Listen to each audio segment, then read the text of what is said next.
Bismillahirrahmanirrahim. Assalamualaikum warahmatullahi wabarakatuh. Waalaikumsalam. Waalaikumsalam warahmatullahi wabarakatuh. Selamat pagi. Selamat pagi. Selamat pagi.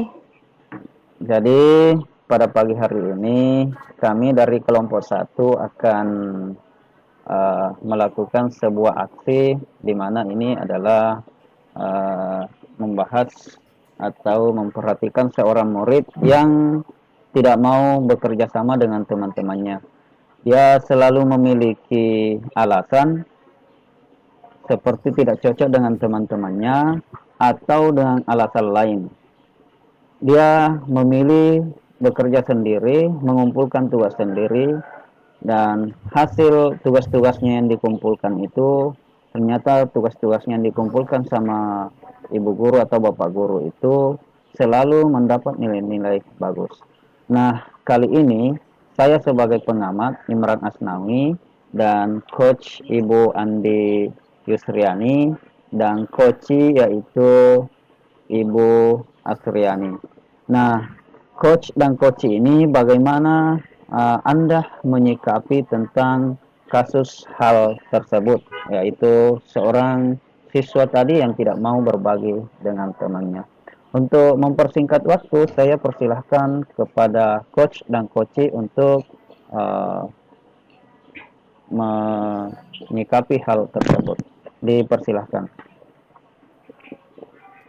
Iya, terima kasih. Saya selaku coach hari ini akan memulai praktik coaching kita. Baik, Assalamualaikum warahmatullahi wabarakatuh. Selamat pagi Ananda Asriani. Waalaikumsalam warahmatullahi wabarakatuh. Selamat pagi, Bu. Iya, bagaimana kabarnya hari ini? Alhamdulillah, kabar baik, Bu. Ya, jadi sebelumnya Ibu Guru ucapkan terima kasih sudah bersedia memenuhi panggilan diskusi Ibu untuk hari ini ya. Jadi Ananda Asriani, berdasarkan informasi yang Ibu Guru terima, Ibu Guru menerima kabar bahwa teman-teman Ananda mengeluh Ananda Asriani tidak mau mengikuti kerja kelompok bersama dengan teman-temannya. Apakah hal itu betul? Iya, Bu, itu betul. Kalau boleh tahu, kenapa Nanda Asriani melakukan hal demikian? Itu, Bu, karena saya tidak senang bekerja secara berkelompok, Bu. Iya, kalau begitu, apa yang ingin kamu capai dari pembelajaran ini? Saya lebih senang mengerjakan tugas sendiri, Bu, karena saya bisa mengerjakannya sesuai dengan keinginan saya, Bu, sesuai dengan jawaban saya, Bu. Oke, kalau begitu dari apa yang Ibu Guru tangkap ternyata kamu anak yang mandiri. Tapi kalau boleh tahu lebih jauh, kenapa kamu berpikir bahwa bekerja sendiri itu lebih baik daripada bekerja kelompok? Karena Bu, kalau saya bekerja sendiri, saya bisa yakin bahwa jawaban saya itu benar dan tidak ada gangguan dari teman-teman lainnya, Bu. Jadi menurut kamu, apakah kamu selamanya bisa bekerja sendiri tanpa teman-teman kelompok? Kalau masalah itu, Bu, tentu tidak, karena suatu hari nanti saya pasti juga akan memerlukan bantuan dari teman saya. Oke, betul sekali ya, ternyata memang kamu anak yang pintar.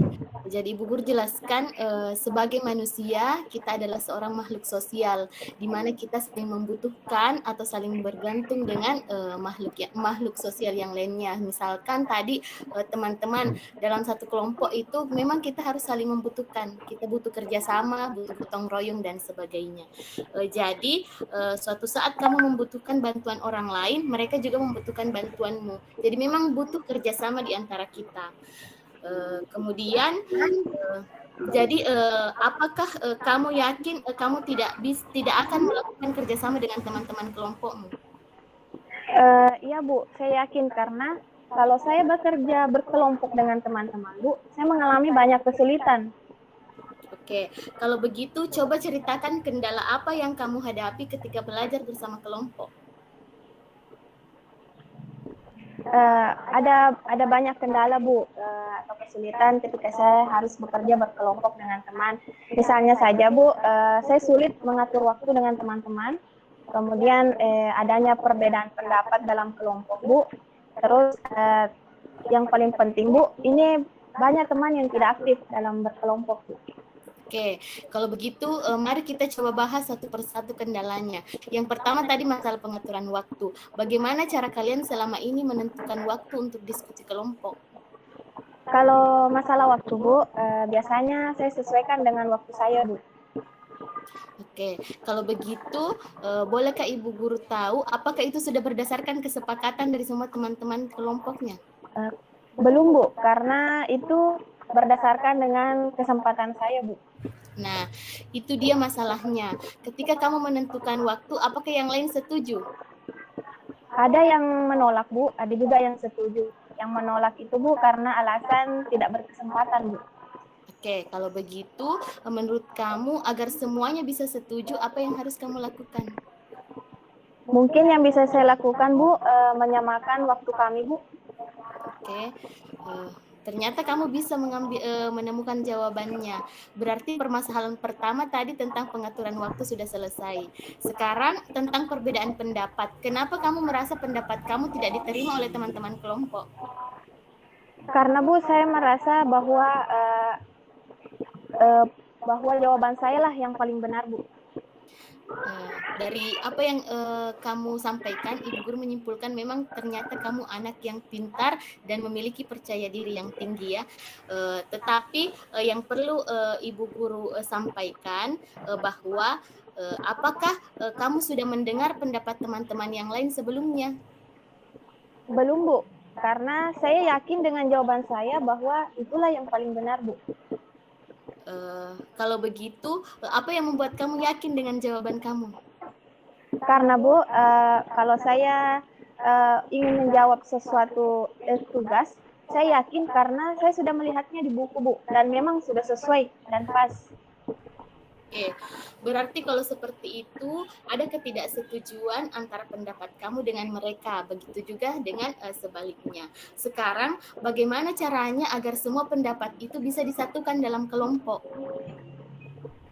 Mungkin bisa, Bu, dengan memberi kesempatan kepada semua teman kelompok supaya bisa mengeluarkan pendapatnya dan kita mengambil suara yang terbanyak.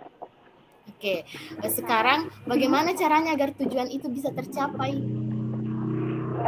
Mungkin bisa, Bu, saya melakukan voting dengan teman-teman yang sudah mengeluarkan pendapatnya. Saya melakukan voting. Nah, yang suara terbanyak itulah yang saya ambil di kelompok itu, Bu. Nah sekarang apakah hal tersebut sudah kamu lakukan? Belum, Bu. Sekarang menurut kamu apa yang membuat mereka tidak tahu apa yang harus mereka kerjakan? Yang paling mendasar itu, Bu, karena mereka tidak tahu apa sebenarnya topik dari tugas ini, Bu. Oke, sekarang apa tindak lanjutmu agar mereka bisa paham? Mungkin saya bisa menjelaskan, Bu, memberi sedikit mereka sebelum mengerjakan tugas, saya memberikan sedikit penjelasan tentang topik dari tugas yang diberikan oleh Ibu Guru. Oke, sekarang berdasarkan pembicaraan kita hari ini, apa hal-hal yang perlu kamu lakukan bersama teman-teman kelompokmu agar semuanya bisa bekerja secara berkelompok? Mungkin kedepannya, Bu, saya bisa melakukan misalnya yang pertama yaitu, Bu, pilih waktu yang tepat, kemudian menyamakan persepsi dengan teman-teman, kemudian memberi kesempatan kepada teman lain untuk mengeluarkan pendapat, melakukan voting, kemudian berbagi peran secara adil, Bu. Oke, betul sekali. Berbagi peran secara adil. Bagus sekali ya. Sekarang kamu sudah paham apa yang harus kamu lakukan. Kamu juga sudah bisa membuktikan kehebatan kamu bahwa memang kamu seorang anak yang pintar. Yang perlu Ibu Guru ketahui, yang perlu Ibu Guru sampaikan bahwa berbagi ilmu bersama teman-teman itu adalah satu yang penting. Diskusi kelompok itu penting untuk melatih kepemimpinan kamu. Karena kamu terbukti menjadi anak yang hebat, pintar. Jadi kamu bisa menjadi motivator untuk mereka di dalam kelompok. Iya, Bu, saya sadar bahwa selama ini, Bu, saya merasa terlalu egois dalam kelompok saya. Insya Allah kedepannya, Bu, saya akan memperbaikinya, Bu. Oke, sekarang pertanyaan Ibu, bagaimana cara kamu komitmen terhadap apa yang sudah kamu jelaskan? Mungkin bisa saya, Bu, melakukan misalnya menjadi pendengar yang baik buat teman-teman, kemudian mengeluarkan pendapat, kemudian membantu teman-teman dalam menyelesaikan tugas kelompok secara bersama-sama, Bu. Oke, terima kasih. Ternyata memang kamu anak yang hebat. Terima kasih sudah berbagi cerita bersama Ibu hari ini.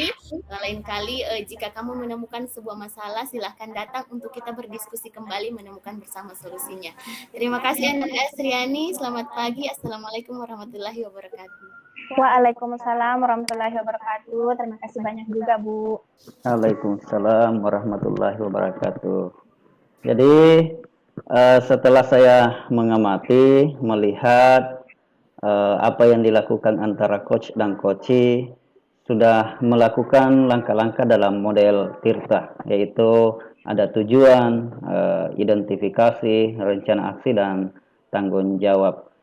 Contoh misalnya di tujuan itu coach betul-betul sudah menyampaikan tujuan yang hendak dicapai dengan baik. Jadi sangat bagus apa yang dilakukan oleh coach. Kemudian di identifikasinya juga seperti itu.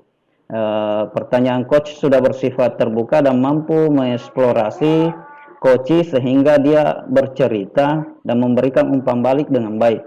Sehingga komunikasi ini terjalin dengan lancar. Kemudian rencana aksinya, rencana aksi yaitu coach sudah mampu memberikan pertanyaan pengambilan keputusan mandiri oleh coach. Kemudian coach membuat coach mengeksplorasi jawaban sehingga menjadi jawaban yang betul-betul terperinci dan spesifik. Jadi hal-hal itulah yang digali oleh seorang coach. Jadi sangat bagus di rencana aksinya. Kemudian di tanggung jawab, coach mengarahkan coach membangun komitmen sehingga coach sendiri ini mau merubah dirinya dan tidak ingin bekerja sendiri, mau berbagi dengan temannya, mau bekerja kelompok. Hal-hal yang seperti inilah yang diharapkan oleh seorang coach, bagaimana coachingnya bisa berubah untuk merubah hal-hal yang sebelumnya tidak terlalu baik karena hanya ingin menang sendiri, melakukan pekerjaan-pekerjaan sendiri tanpa mau berbagi dengan teman-temannya.